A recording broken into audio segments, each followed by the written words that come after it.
side will have 15 minutes time to argue. The appellant may reserve up to 5 minutes for rebuttal. I'm keeping the clock this morning, so if you want to reserve some time for rebuttal, let me know and I'll keep you apprised of the passage of time. We've read the briefs and we're ready to see the hearing. Thank you. May it please the court, Sean Mason on behalf of Gary Cole and Precision in this matter. I'd like to reserve 5 minutes for rebuttal. Let's start. In the briefs, there appeared to be some dispute over what this court would be reviewing in terms of how it would be applying a standard of review. Mr. Cole has no dispute at all that the court takes a look at on a 12b6 motion. The court takes a look at the complaint submitted, accepts all the factual allegations as true, and then determines whether or not those factual allegations are entitled to continue to proceed to litigation. We believe for two different reasons that Mr. Yeaples and his wife have failed to present a claim upon which relief can be granted.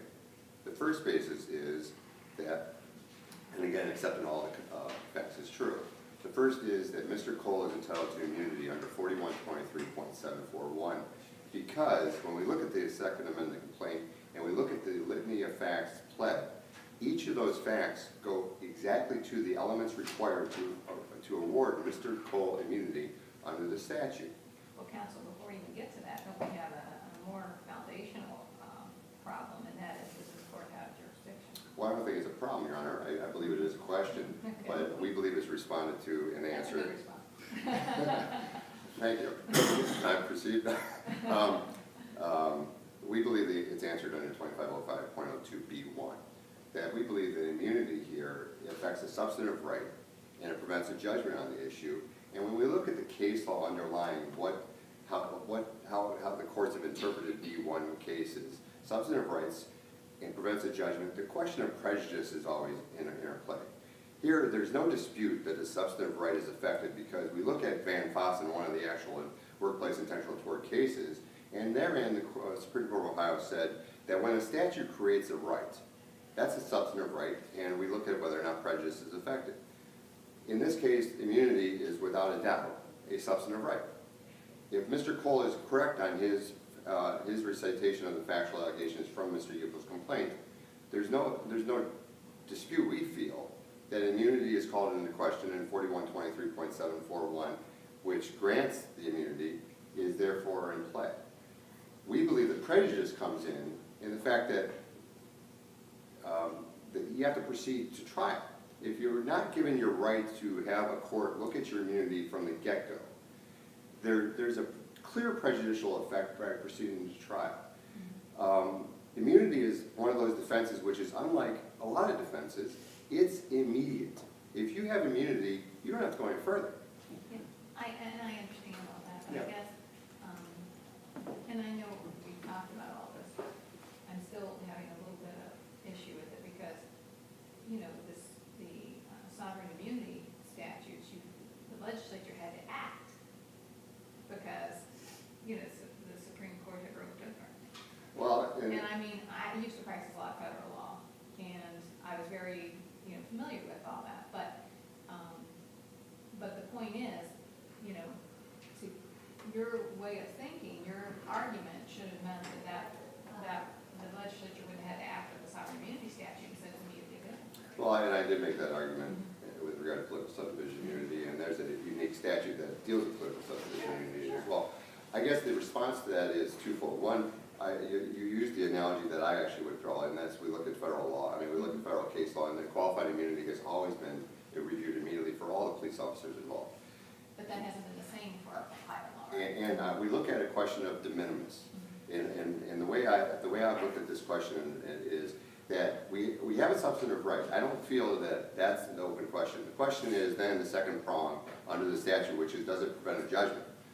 Now, at some point of that language, it doesn't prevent a judgment because down the road you can still get a judgment on the immunity. However, the question on that, whether or not it prevents a judgment, has always been prejudice question, and whether or not there's a de minimis harm in delaying the appeal until final judgment of all the claims. And I point out in the brief, in opposition to the motion to dismiss, a Ohio Supreme Court case in 16CA0031, where the court for the first time the Supreme Court for the first time started to look at whether or not the delay of an appeal was actually truly a de minimis effect. And here, we believe that, one, we have on the record, we have that insurance coverage has been questioned. There's a third-party complaint we filed to Cole coverage for Mr. Cole and Precision. Now, this isn't only Mr. Cole's issue here. And when we look at an individual presented or required to, which now amounted to 3 different courts, because this case has a quite lengthy history already, with insurance coverage being pulled and Mr. Cole having to defend this case on his own merit, with his own expenses, and in today's day and age of the cost of proceeding to court, we don't believe it's any longer a de minimis question. And we believe the Supreme Court has started to allow for that question of prejudice, which is, again, we believe built into the B1 analysis. The question of prejudice, then, if it's not a de minimis if it's not de minimis, truly, to delay that appeal, and you've got a question as clear-cut as immunity in the statute, and we have admitted facts, and we're not looking outside the record, we're not looking for affidavits, we're saying, let's look at these facts presented, that Mr. Cole was and Mr. Yeaples were both in the course and scope of their employment. Immunity statute says, if you're in the course and scope of employment, and it's not an intentional act that's being questioned, assault, battery, trespass, etc., then you have immunity. And that should be reviewed now. And that's why we filed the appeal, because we believe that it is an open question, and we believe the Supreme Court has opened the door. Now, albeit, that case is not factually on all fours with this case. I grant you that. But it doesn't mean that the argument doesn't exist, and we don't believe the door is so far closed on a B1 case to not give this court discretion to allow this case to proceed and to issue a final judgment on whether or not 2 things. 1, have the admitted facts guarantee Mr. Cole immunity, or number 2, which is actually the other side note of this case, is whether or not they've actually pled a cause of action that's even recognizable under Ohio law, which we don't believe has, because we, as the federal court has stated in a similar case, we believe they're trying to fit a square peg in a round hole, and that intentional tort cases by one employee against another can only be based on assault, battery, or trespass type basis, as was in this case with 2 of your jurors, Hunt versus Alderman, which, Judge Carr and Judge Hensel, you both concurred in Judge Moore's opinion on that case. And in that case, there was specifically pled by the one co-employee against the other co-employee that he assaulted me and he caused battery. Those claims are not presented here. So we believe that we have given the court basis under which it can accept jurisdiction and retain jurisdiction. And that when we look at the merits we look at the specific facts that have been pled, we don't see how 41, in fact, I submit that appellee's Mr. Yeaples has not even really argued with our immunity analysis in his appellee brief. He knows that he was in the course and scope of employment. He knows that he directed Cole to move the excavator out of the driveway. He knows that he went to the rear of the excavator and that Cole understood he was there, and that this is nothing more than an accident. But again, in order to try to avoid the clear immunity that's provided by the statute, they've come up with this pleading, which argues that it's a workplace intentional tort and it's somehow under the law. Workplace are accidents that occur in the workplace between 2 co-employees, because we're not dealing with the employer in this case, in this specific appeal, somehow should merit a different outcome. And we don't believe the case law supports it. I don't know if I'm into my rebuttal time or not. You have about 6 minutes left. But then I'll get into a little bit about the Blankenship line of cases. Blankenship was the original case which the Ohio Supreme Court did not say you're entitled to a workplace intentional tort. It simply said you're not going to be given immunity if there's an intentional tort presented. That's really what 41-23-70-41 says. It says if it's an intentional tort claim, you don't get immunity. If it's a true intentional tort, assault, battery, trespass, and some others. Van Fossen comes over in Jones versus VNP a few years later and says, and this is how we're going to interpret a cause of action by an employee against his employer. None of the subsequent line of cases that have been cited to this court have ever recognized that a co-employee can sue another co-employee under a Jones if you want to call it blanket ship, because that's the vernacular, or Fife, which modified the entire standard years later. None of those cases have ever said one co-employee can sue another co-employee for a standard that's less than assault or battery. For whatever reason, Mr. Yeaples has not pled a claim here, like they did in Hunt, that the court order reviewed, that says his actions of backing up that excavator were an assault. He caused me battery, not pled. Instead, we have this modification of, but we believe we are substantially certain that injury was going to occur.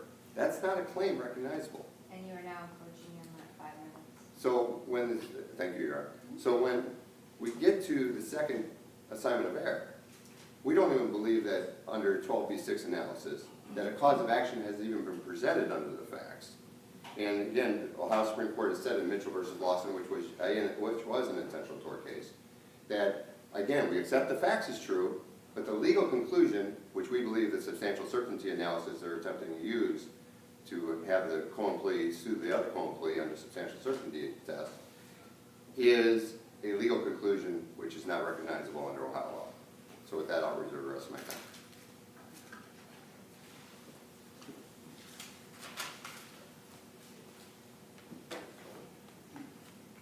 Good morning, Your Honors. My name is Paul Flowers. I represent the plaintiff appellees, Donald Deborah Yeaples. Nice to be here on, I believe, the first day of arguments in 2017 for this court. And mine as well. Let me take Judge Carr's lead and start with the final appealable order issue. I've never seen an appeal filed on a motion, on a denial of a motion to dismiss like this. I've certainly never seen one survive. They're trying to squeeze this in under 2505.02B1, which says you have to have an order that affects substantial right and prevents a judgment. I'll concede that in their view they have a substantial right that's been denied by Judge Collier's order, but there's no prevention of a judgment here. They don't even argue that. That's because they can argue immunity, their immunity defense in summary judgment. They can argue their immunity defense at trial. And quite frankly, I mean, if we don't prove an intentional tort here, he's entitled to immunity. I mean, it's still there. There's no prevention of a judgment for the defense in this case. We've cited the Bishop versus Dresser Industries case. They haven't responded to it. That's a case involving summary judgment, involving these same immunity statutes. And the 3rd District said quite some time ago that it's not a final appealable order when that motion for summary judgment is denied. You can still argue immunity at trial. And that's the same thing here. So it's as Judge Carr pointed out, when the General Assembly wants us to have immediate appeals of immunity issues, there's a statute specifying that. And the best example is 2744.02C, which allows immediate appeals in political subdivision immunity cases. That was actually the Hunt case, is how that came up here. We don't have that here. The General Assembly hasn't authorized this. And this isn't the federal system where it's a lot more amorphous. Here in Ohio, final appealable order is decided by statute. We have a set of rules we can look at. We can decide what's final and what isn't. And the case law is unanimous that this is not a final appealable order.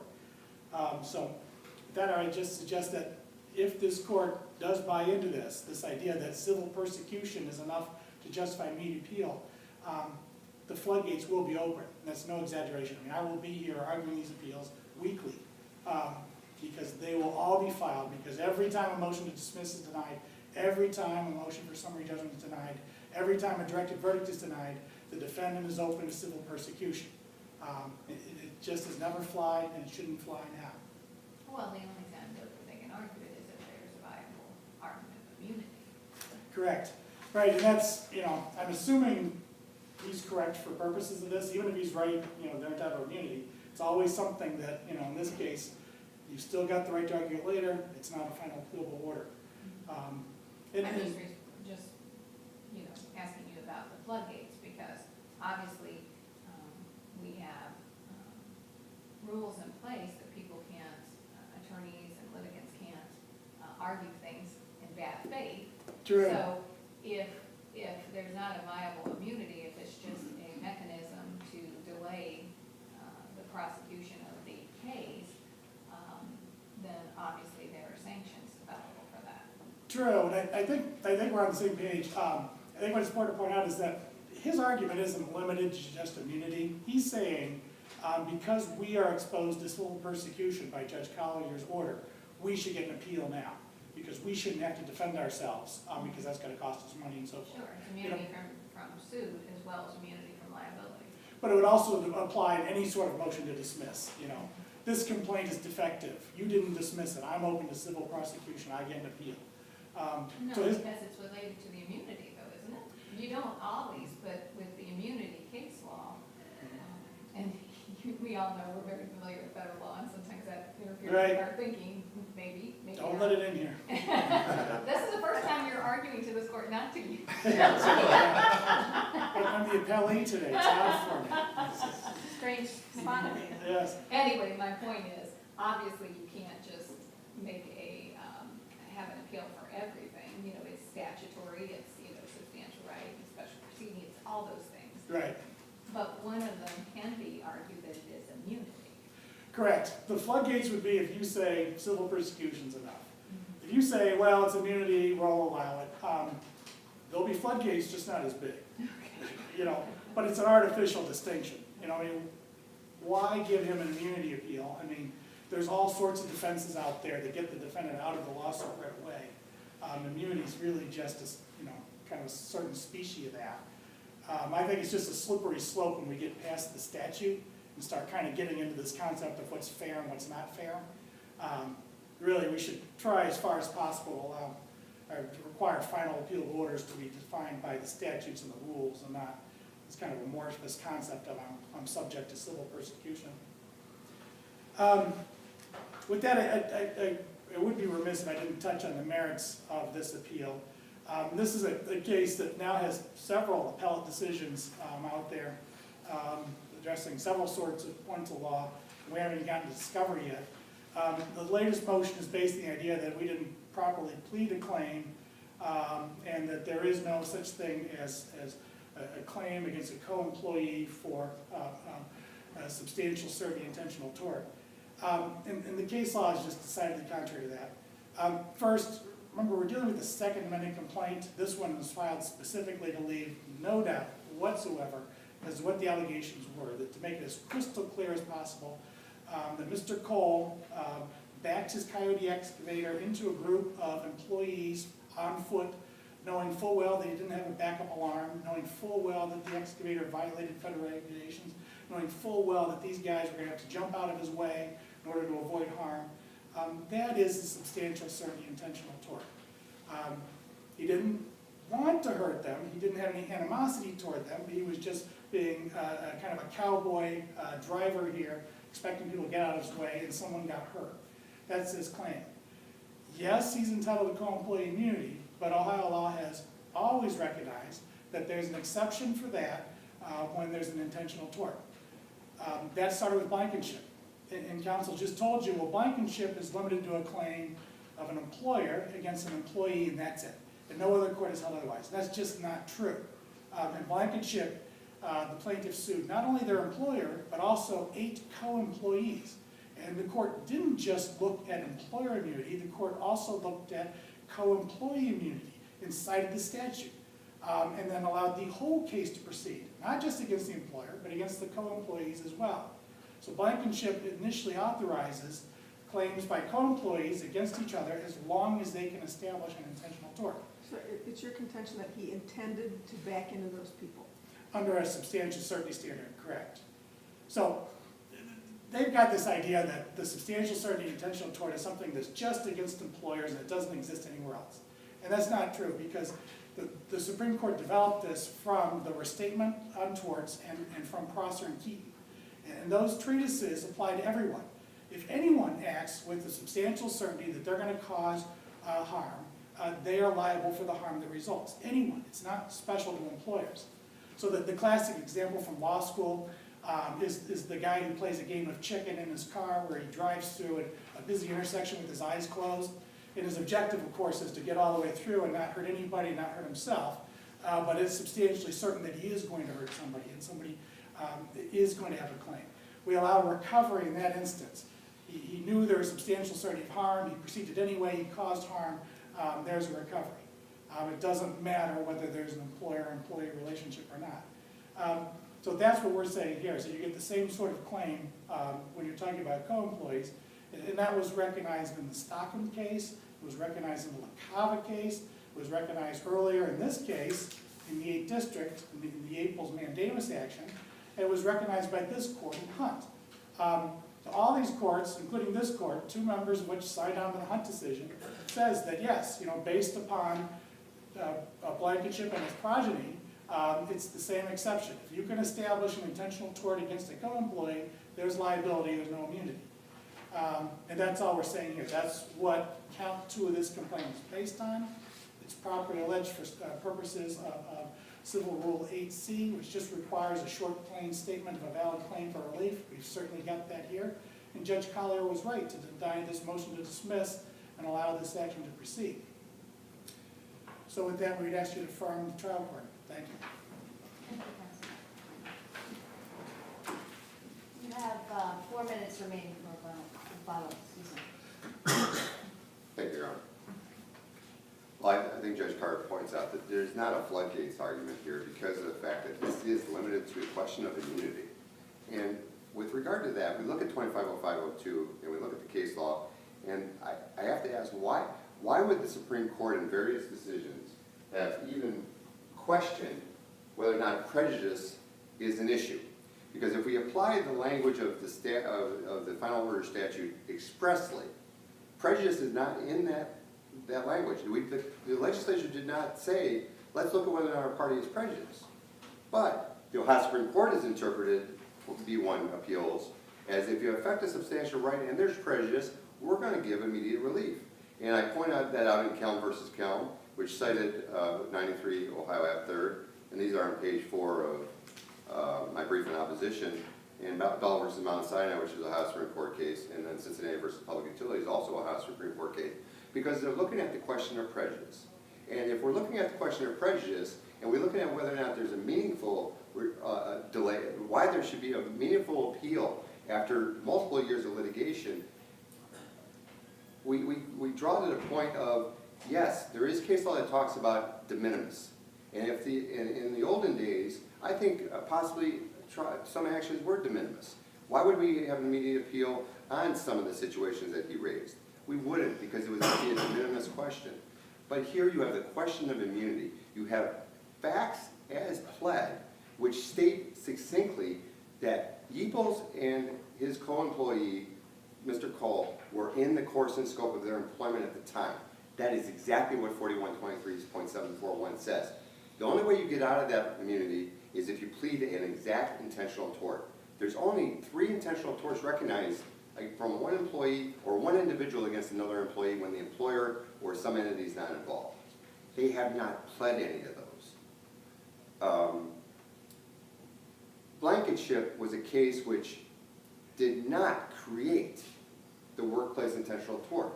All Blankenship says is that we're not going to apply the immunity statutes where there is a claim of intentional tort.